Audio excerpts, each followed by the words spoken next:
आज मी गावरान पद्धतीने झणझणीत सुक्क मटण केलेलं होतं। नमस्कार, तर कसे आहात तुम्ही सगळेजण? मी माझ्या पद्धतीने गावरान झणझणीत सुक्क मटण कसं केलेलं होतं ते दाखवणार आहे। सगळ्यात पहिला तर मिक्सरला आलं लसूण आणि कोथिंबीरची पेस्ट करून घेतली।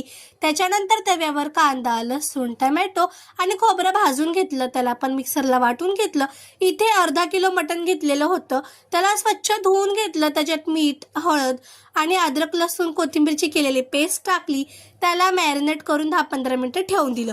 कुकरमध्ये तेल गरम झाल्यानंतर मटण टाकलं, त्याला हलवून घेतलं। इथं खूप अंधार येत होता म्हणून मी तर फ्लॅश ऑन केलेली होती। पाणी टाकलं आणि कुकरचं झाकण लावून टाकलं।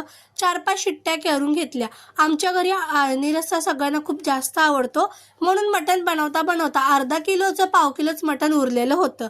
त्याच्यानंतर टोपात तेल गरम झाल्यानंतर केलेले वाटण टाकलं, त्याला हलवून घेतलं। सगळे सुके मसाले टाकले।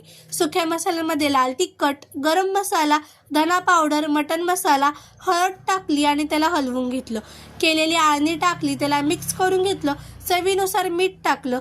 इथं तेलाची तरी मस्त वरती आलेली होती। स्वच्छ धुतलेली बारीक चिरलेली कोथिंबीर वरतून टाकून दिली। तुम्हाला ही रेसिपी कशी वाटली कमेंटमध्ये नक्की सांगा।